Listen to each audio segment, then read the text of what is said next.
Well, hello there, Misha, Montana. Hello. What time is it? It's like 4:30 in the morning. 4:30 in the morning. Yeah. Where are we? We are leaving Pomona, California. The XPW Deathmatch, where we've been for the last 15, 16 hours. So we were there. We got there a little bit after 1 because traffic was... It took us almost 2 hours to get there. So we got there at 1. It's 4:30 in the morning, which is what? 14 and a half hours. Yeah. So we have about a half-hour drive because it's literally a half-hour drive with no traffic compared to 2 hours with LA traffic. Let's go over this, huh? What do you think? I am on cloud 9 right now. I have this just high about the whole thing. Why? It's so incredibly cool. I've gotten into wrestling a lot over the last year, and but to be in it is totally different experience, and I'm addicted to it. I love it so much. It was such a cool night the way everything went, and my man won, which is so awesome because getting to be the one that helped him win too is insane. So go into detail. What happened? So Shlak in the last round, they lit a table on fire and they needed a lighter because they were pouring lighter fluid all over everything. So I ran out, and by the way, no one saw my blazing speed running, but it was fucking tits. And I was running as fast as I could go, and almost to the point where I was running so fast I almost jumped into the glass and the tacks and the burning wood and all these things. Next time I will. This is my first run-in, so we'll see what happens next time. But I got up in the ring and gave him the lighter so that he could light the table on fire and ultimately pin Masada. So it was insane. So we're gonna go a little bit more into the backstory of this. Misha was, I guess, helping Shlak out, but before the match, all of a sudden there's gonna be no ropes. They took the ropes off and replaced it with barbed wire. Now Misha is supposed to, I guess, go help him, and there's barbed wire. What is she gonna do? Yeah. So now the question was, how is Misha gonna get in there without ripping up her whole body and face? So she's all fuck it, I'm going for it. So she went for it, and the funny thing is I'm doing stills ringside, and I got my GoPro because I want to get all this action, and all of a sudden, all the chairs start flying around. What the fuck is happening? It's a riot right now. But so I'm rolling with the GoPro, taking stills, and then all of a sudden I see, and I stop recording with the GoPro. And okay, let me just save the GoPro battery because batteries on the GoPros die within minutes. So all of a sudden I see Misha sprinting from the back. I'm what the fuck is she doing? She's full sprint. So I'm trying to record on the GoPro. I'm come on. And we actually caught the end of it as she's getting in the ring. But since our podcasts, we do video, and we're just in the car driving home, super tired, super out of it. What we're going to do is I'll probably put visuals from the event over this podcast. So you have to go to Two Russians One Podcast.com to see the video version on YouTube. The visuals just don't, us talking about it in our description doesn't do the visuals justice. The massive amount of war zone type of atmosphere and the craziness of the event. Misha's never seen a death match, so I was how do you think you're going to handle it? And you got to sit in for the first death match between Shlak and Dirty Ron McDonald. So how did that go? And what actually happened? Because all of a sudden I'm Dirty Ron is pointing at you, and I'm what the fuck? What the fuck? So what happened? So the dirty clown, Ronald McDonald. Ron McDonald, not Ronald McDonald. The Dirty Ronald. The Dirty Ronald. He was pointing at me because I was standing in the front because I wanted to see Shlak. I was in the front row. And all of a sudden he like turns around, starts pointing at me, starts walking towards me, and I had the roses in my hand, and I'm like, and he starts like getting really close to my face. So I started hitting him with the roses, and it gave Shlak enough time to come up behind him and crack him. So that was fucking awesome. Like, the whole thing was awesome. I think that was the best match. Like, definitely the best match. Well, that's what they were saying. They were saying the main event and that match were the best death matches. I mean, like, obviously everybody has their favorites, and XPW fans probably love Shlak because he's like the hometown guy or whatever. But this was your first death match, and you were worried about seeing a death match. So backstage, when I came up to you and I said, "How did it go?" and you said, "Fucking awesome." It's weird because like watching it on TV is way harder, but like in person, like especially being like involved in it and the adrenaline is so high and everything, like it's way different seeing it in person. Because I mean, there's just blood everywhere and they're stabbing each other and doing all these things, and like it's hard to watch. You know, I have a hard time watching it on TV. I'm like, oh my god, this is like insane. Like, but being in person is just like, yeah, keep going. That's so cool. Hit him with that. Like, and then you see the blood fly. You're like, yeah, it's awesome. Like, in person is way cooler, and like just the amount of energy from the performances, but the crowd like feeding into it and like getting so involved because they're throwing each other into the crowd. It's great. Like, that kind of energy is so cool. I mean, so cool. That's why I'm like, oh, they're just gonna do normal matches like from now on. Like, the death matches are definitely my favorite now, and I never thought I would ever say that.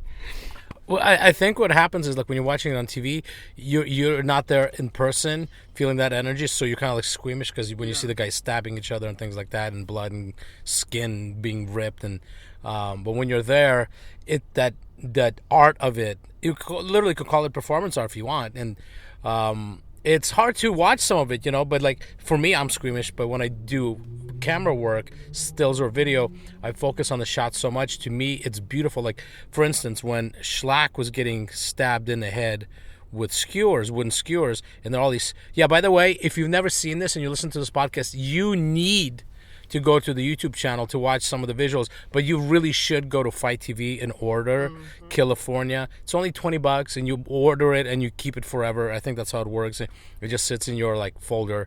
It's almost 7 hours of really insane, intense death match, and some really other good matches.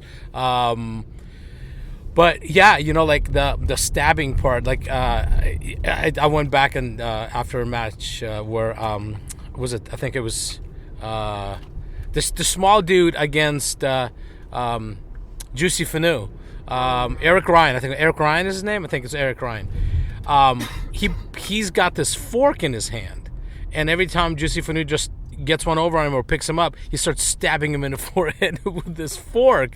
And like, if I was just sitting there watching it, I would probably be like, I gotta turn away. But shooting camera, you want to get the shot, and then like, because like I would take the shot, I would look at him like, okay, that was great, next one. It's hard to watch because if you're literally right in there, you see the spikes of the fork going in the skin, and then he's like stabbing him like super fast with it as well. But these guys are, you know, like the dedication that they put into this is second to none. I mean, like, really, like it's pretty amazing. Like, I mean, you've never met deathmatch guys, no. So how was that experience? And tell us a little bit about the niceness of Misha, Montana, while all the boys are sitting in the back, hungry and thirsty. And tell us a little bit how you first met these guys, how they were, and then tell us the little story about the little mommy Montana backstage.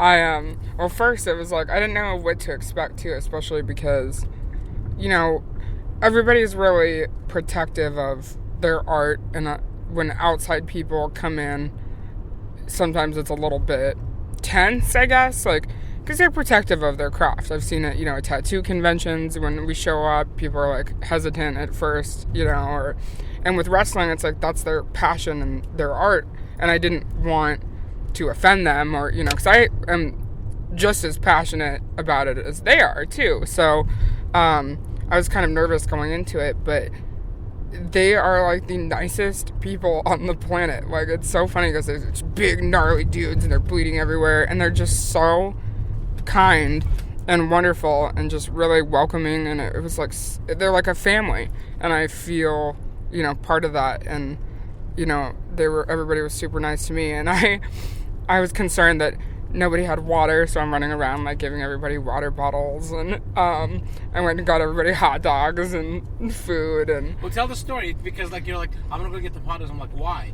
And just elaborate on what you saw backstage and why you went and got them. Because they were hungry, like, and we had a couple people, some younger kids like working with us, and they looked miserable, and I'm like, you guys can tell me if you're hungry or want anything. They're like, no, we're fine.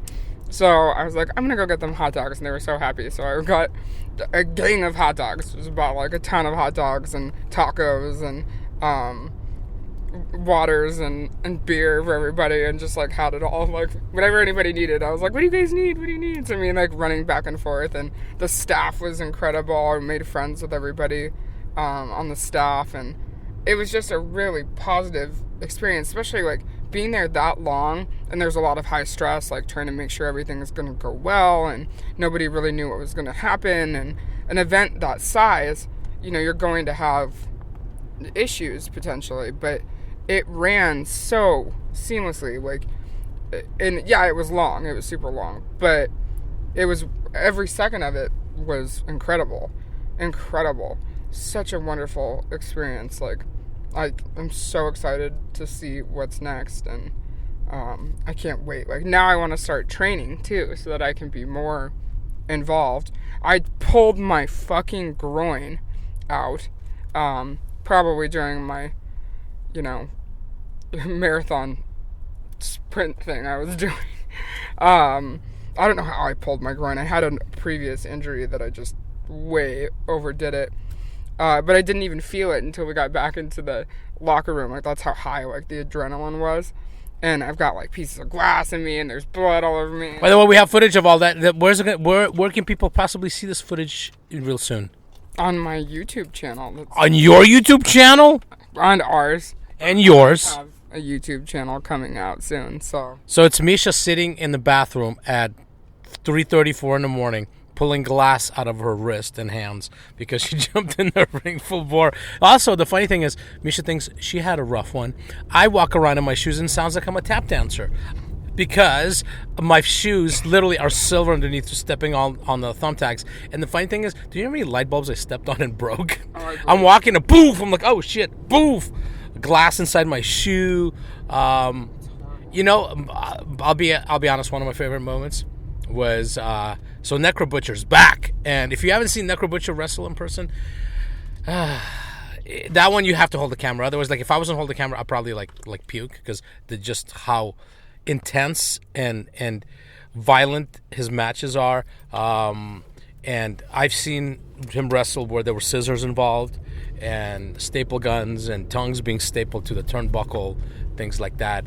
It's no joke. It's not no joke. And he had a match with, I think it's Big fucking Joe is his name. I hope I'm not fucking it up. British dude. Yeah, super nice, kind, very respectful, giant man who wrestles in tighty whities. And he does death matches, so his tighty whities go from white to blood-soaked red. Anyways, so Necro Butcher wrestles barefoot. Now, mind you, during death matches, the ring is filled with glass. Rob Black bought 600 fluorescent light tubes for the show. And so the ring is covered in broken glass, thumbtacks, you name it. They even had those boards with nails that are pre-positioned for, like, I guess for paneling in houses. Mm-hmm. There was stuff like that in the ring, pieces of shower doors and tables and chairs, whatever. And Necro Butcher's in the ring barefoot. And he's just walking around and all this stuff. And it's just like, oh my God. And then Joe is outside the ring, and Necro Butcher starts yelling at him, take off your fucking shoes. And he's like, no. He's like, take off your fucking shoes. And after people chanted "You're a pussy" or whatever they chanted at him. He took his shoes off, and they wrestled barefoot in the ring. And by wrestling, I mean they just punch each other in the face for like, I don't know, 4 or 5 minutes. Literally, like if all like people who are listening to this who haven't seen wrestling special death matches, and you're like, oh, it's fake, it's whatever. You need to see this match because the punches these guys were throwing at each other, you could hear it. It wasn't the WWE slap on the side. No, it was straight up. You hear meat hitting meat, knuckles hitting face, and then I don't want to give away the ending, but somebody got knocked the fuck out. Mm-hmm. But it was insane because Rob asked me if I wanted to shoot some stuff because he just had an issue with the production crew, not the one that they had, but the previous production crew. And I was like, yeah, I'll bring some stuff. And then I get there, I'm like, well, you want to do backstage stills? I'm like, shit, let's figure out a spot. So it took a couple hours to figure out a good spot. Then we found the spot. Problem is, it's really small. It was like a walkway to the bathrooms, but they locked off for us. So now I'm trying to do something cool lighting wise, because I don't want to just like do it like typical boring fucking pictures that most photographers don't know what the fuck they're doing with an on-camera flash. One, I don't use flash, I use hot lights.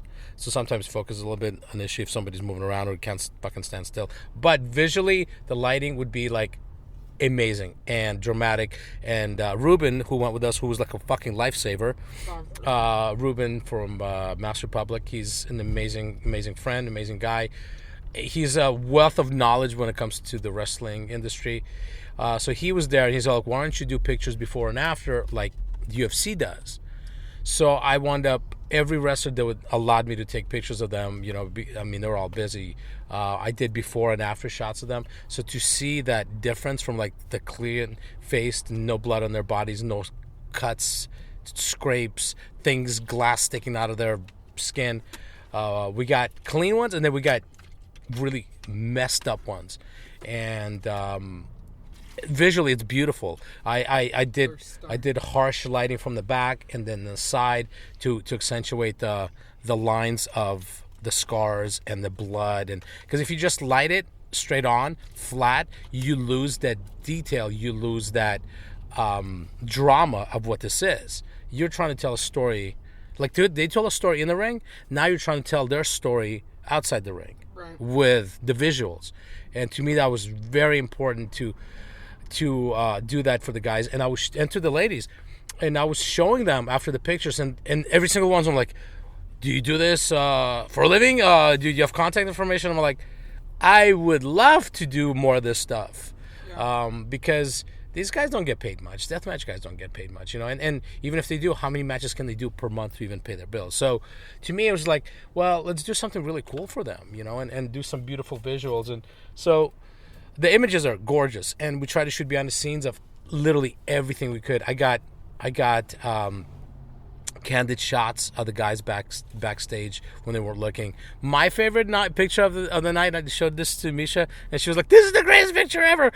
And I'm not sure if Necro Butcher will be okay with this one, because after I was taking pictures, he goes, these can't go anywhere. But I don't know. I think if we show it to him, he might love it because they're pretty amazing. So I'm taking pictures of Big Fucking Joe after his match, and he's just drenched in blood and scars and just all kinds of stuff. And I'm taking pictures of him, and then Necro Butcher walks out of the bathroom in his underwear, in his tiny little underwear. It looked like he had like bikini briefs, right? And Joe wrestles in his little underwear. So the picture is Joe turns around and he sees Necro Butcher walking towards him, and he's pointing at his junk. And I think he was just pointing like basically like, how are you wearing underwear? And I got this great shot of Necro Butcher standing there and Joe pointing right at his crotch. It's really a great shot because it tells so much of the story and personality of these people. And then there's pictures of them together like smiling and laughing, and after they just went through a war, and the respect they have for each other, like it just like that's the best part about like listening to these people having conversations, because you don't want to be involved, it's not your fucking business. But like I'll be working or taking pictures and they'll be talking about something, and it's kind of amazing, like amazing. Because Because like you got to witness it, so you were even talking about how cool it is just to see the interaction of these guys with each other and the respect and care they take to make sure each individual's okay, even though they're like death matching each other. Each other, yeah. So, how was it climbing in the ring? Because we got some really great pictures of you holding onto barbed wire. Oh, Misha Montana and her barbed wire. She's got barbed wire nipples, by the way, everybody. Go to her OnlyFans and check it out. When we were first, I was trying to figure out how I was going to get in there, because that was a plot twist that nobody knew was going to happen. And I was like, shit, how the fuck am I going to get in this ring? I was like, I'm just going to go for it and grab onto it and pull myself up and do it. But yeah, the barbed wire didn't intimidate me. I wasn't intimidated at all when I was in it, you know? Like, I wish I would have done more because of just how high the adrenaline was. Like, I should have just balls out jumped in there into all that stuff. Like, because it was just so high intensity and me climbing up there. So yeah, I'm just grabbing onto barbed wire, stepping on tacks. Like, I had a tack through my shoe and my toe. Yeah, Misha backstage is like, my toe really hurts. It feels like so. And then she takes her shoe off and there's a thumbtack that went right through her shoe and stuck in her toe. Yeah, which I didn't even realize at the time. Like, I didn't know I had like pieces of glass on my arm, but it was so cool. Like, so cool.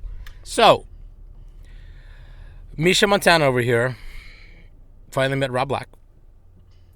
She's had plenty of stories from all of us about Rob.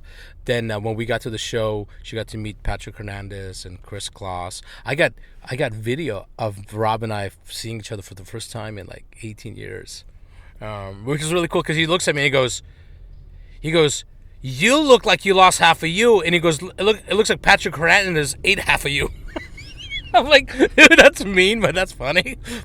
So Misha Montana, you've seen the documentaries on Rob, you've seen the old XPW stuff, been kind of in contact through texts, through me with him, and you've been watching the new TV show. So, when you first met Rob Black, we got video of this. What did you say to Rob Black? I said, it's nice to meet a fellow stroke survivor. Why? Because Rob did this thing years ago where he pretended like he had a stroke for like a month and everybody believed it, but obviously that wasn't true. So he got a kick out of that. I like Rob a lot. He actually kind of like apologized or something, like, oh, I'm sorry, or like. I was totally kidding. Like, it didn't bother me at all. I thought it was funny. Rob is wonderful. Like, I think Rob is a great person. I knew he was a great person because there are a lot of people who have a lot of feelings about Rob Black, and that's why like Veronica made these bags, and on one side it says thank you Rob Black, on the other side it says fuck you Rob Black. She's like, that's how people feel. You either feel like, you know, I mean, you might feel both at certain times, but a lot of people don't like Rob, but I love Rob. I think Rob's great. He's a wonderful man. He loves wrestling so much, and it's his passion shows through, and I think he's just a great person. Like, I absolutely love Rob. So anybody that talks shit about Rob, like, they probably have their reasons for doing so, but I think Rob's a great person. I really do. Well, for me, since I worked with him for 3.5 years at Extreme Associates and helped out, my brother and I volunteered our services for XPW. We took the good with the bad. The one thing, like when I started talking to Rob again, when I heard XPW was coming back, because I haven't talked to him in years. And you know, the funny thing is, he actually thanked me, and he did it on this podcast. He thanked me for always giving him credit for giving me an opportunity. And I would never deny it, even when like I was angry with him, that, like years ago, you know, when I first left. I wasn't even angry with him. I was kind of like, I need to move on with my fucking life, and he just didn't want to deal with me anymore. I always said Rob Black and Tom Byron gave me my first opportunity, especially Rob, because I was shooting behind the scenes for Extreme and Evolution, and now Rob talks about this, so it's not like a secret, but Rob pretty much owned and ran Evolution Erotica and Extreme, and I directed for Evolution, which is basically Extreme, and I did all the other shit for Extreme as well. So I had a falling out with him, but we never fought. It was just one of those things. I'll tell you a quick funny story. So towards the end of me leaving, we'd be all in the room, and I'll be like showing a clip or something that I shot or an idea, and it would be like myself, Rob. I think no, Lizzie wasn't there. Lizzie was never really around for production meetings, but it was like Mark Zane, Chris Evans, and Rob. At that point, like, didn't want to deal with me, so he would go to Mark. Tell Slava it looks good, and he would walk out of the room like, I'm right here, motherfucker. You can just go look. You can look at me. But that's how it was. So when I heard he was bringing it back, XPW back, I was like, I need to reach out because I would love to help in some ways. Because also, I think people forget that when Rob started XPW and Extreme Associates first, he was in his early 20s. I mean, this was, 99 is when XPW started. He's 48 now. So in 1999, how old, how many years ago was that? 23 years ago, right? 99. 23 years ago, right? He's 48 now, so he's 25 years old. Now think about if you were 24, 25, 23 possibly, and you have the whole world and and unlimited pockets. You're shooting porn, you're making stupid money, millions of dollars, and now you have a wrestling company where you're like throwing money at it, and yeah, you're gonna have a fucking ego. Can you imagine 23-year-olds now with their ego? You know, so I think people forget that. And when Rob and I first jumped on a call after years and years, I was like, dude, I forgot how young you were. And you should have that attitude. I mean, like, it just kind of comes with the territory. So he's got 2 kids now, and he's 20 years older. So we all grow up, we all mature, and he's still Rob. He's still got his personality. And like Misha said, his love and dedication for wrestling is insane. I mean, he truly loves and lives the business. If you listen to his podcast, it's so informative, all down to his politics. I pretty much agree with a lot of the shit that he says, pretty much almost all of it. And this is why we got along when I was there, is that no matter how crazy and whatever else he was, if you actually listen to him, his views are very much about, I think, how most people are, but are afraid to say it. He's not a liberal. He's not a conservative. He's in the middle. He's a realist. And the one part at the show, which was really, for me, because I've never been backstage at XPW, his love for it and his intensity, where we try to talk to him and he's so zoned in into what he's doing, he's literally like not even hearing you. He just stood there by the monitor. He talked to everybody, every wrestler, and did his thing. Down to, like, I remember at one point in time, like, go say something to him, like, go offer him a water or whatever, because I bet nobody's fucking, except for Kat. Kat's probably over there, like, rubbing his shoulders, rubbing his back. But, like, for him to hear from somebody else would be nice. And then I think you did come up to him. You said something at the end of the show. And Misha Montana, what did you say to him at the end of the show? I told him thank you for letting me be a part of it, you know, and I think that he's a wonderful person. And he looked like he was, like, almost gonna cry or something, you know, because he was under so much stress, too. Jesus Christ. Rob Black never cries. He was gonna make you cry. Probably. No, I think Rob's wonderful, so I'm glad that I got to see that side of him, too. So, it's great. The whole thing was great. And, which ladies of the wrestling world and industry did you meet? Jasmine St. Clair, Veronica Kane, Miss Cat. It was great. Which wrestler females did you meet, and which one stood out the most to you? Well, Sage Sin, obviously. Fucking, she was crazy looking, but awesome. And then Taya, fucking, she is wonderful. Wonderful person. She's stunningly gorgeous, so talented. And she was great, so we were just having a great time. Everyone was just having a lot of fun, and we all, like, bonded, and I feel like I have, like, new friends and, like, a family, essentially, too, with XPW, so it's, like, it's kind of like a little cult. Once you're, like, in, you're in, and I love it. It's something so exciting for me, and I'm really, really looking forward to everything that's going to happen next. To me, what the surprise was that we're backstage, And it's kind of like when my brother and I we used to be backstage and stuff. We weren't really backstage. We were like kind of side of a backstage. And we saw Sandman show up. We were like, "Ooh, Sandman's here." But seeing Camille from NWA, the NWA Women's Champion, walk in, and I'm like, because I'll be honest with you, I think she's like super attractive and like is the future of women's wrestling because she's an actual athlete. I used to watch NWA Power all the time, and she was a valet for Nick Aldis, and I'm like, who's this hot chick? They wouldn't let her talk, they wouldn't let her wrestle. I'm like, what's the deal? So like then they did a little piece on her and like showed her softball days, and then now recently I'm like, oh, she is like their headliner, and then she is backstage at XPW. Holy, I'm like, what? So they got Taya and her. I mean, if you're gonna talk about like indie big names, well, NWA is not indie, but not the big two promotion female wrestlers. Boom, that'll be it.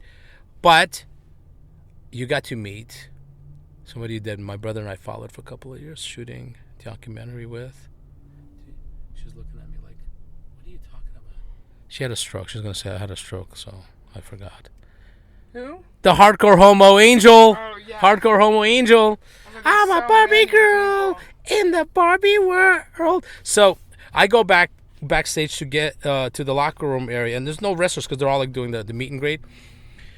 There's a man sitting there looking at me, smiling. I'm all like, what's with this dude? What's he smiling? What is he trying to flirt with me? Why is he smiling at me? He must be gay or something. Why is he? Oh my God, it's Angel! It is gay! It is the gay guy. I don't know if he's gay or not. His character is gay. And if he was, good for him. If he's not, too bad for him. But yeah, Angel was there. He was the surprise for the Supreme, the honoring of Supreme when the show started. And I haven't seen him in over 20 years. My brother and I, we followed him for a couple of years, trying to do a documentary on him. We called it Angel for Hire. If you go to YouTube, the trailer's actually up on YouTube. It's called Angel for Hire. There's two versions of the trailer. There's a lot of stuff with Supreme, backstage stuff from LXW, which is a Latin extreme wrestling that was out of New York. Supreme and Angel had a death match, and we have footage backstage of insane footage. So maybe I'll put the trailer up during this podcast. That might be kind of cool. Like during this little segment, I should put the trailer up. Yeah. So at the end of this podcast, I'll put up the trailer so you could watch the trailer. But it was to see Angel was amazing. To see DJ, our gold graphic guy from Extreme Associates and XPW, was great. The only one missing was Tom Bryan because he's back home in Rochester working. It would have been great to see Tom. You haven't seen him in years. You could make his comeback with a Misha Montana. There we go. You'd have to lick a lot of ass because he loves the ass licking. Well, I'm always down for some ass licking. There you go. Tom Byron, if you listen to this, you're coming out of retirement for Ass Eaters Unanimous 25, starring Misha Montana. And Misha, with Tommy, your tongue needs to be in the booty hole. There's no licking around the rim. I remember I shot Tommy once, and he goes with some girl. And Tommy was directing. I was PAing. And Tommy goes to her, you need to stick your tongue in her ass. She goes in his ass. And she's like, really? And he goes, yeah, the longer you don't, the longer we'll stay here and you keep doing it. Wow. And he's all like, stop licking around the rim. And it's called Ass Eaters Unanimous. You're eating ass. You're not rimming the ass around the asshole. You're unanimous. That's not the name of the site, the movie. Ass Eaters. So we're getting close to home, so we're gonna cut this ass eating story short. Maybe next time we'll talk about it. So Misha, any final words about your experience? And I think we're just gonna go take a nap after this, and then edit some pictures. But final last words. I had a wonderful time. I'm so happy to be involved, and I can't fucking wait for the next one. I cannot wait. It's going to be amazing. So, yay! June 25th. XPW is back, baby. We're in it. To win it. Or Shlak's won it. So, go check out the XPWWrestling.com. There's going to be a bunch of stuff on there, TV shows, Fight TV. Go to Fight TV. The TV shows are free on there, XPW TV shows. XPW is going to have a Hulu channel. It has a Hulu channel, actually. But order the pay-per-view. Order this thing. It's 6.5 hours. More than 6.5 hours of craziness. I mean, I used to go to a lot of death matches. By far, these are the best death matches I've ever seen because the guys just seem to be a little more intense and into it, and their looks, every single one of them, crazy looks, right? Crazy looks. It's so fucking visually just stunning. So cool. What'd you think about Dirty Ron McDonald? Dirty Ron, that guy.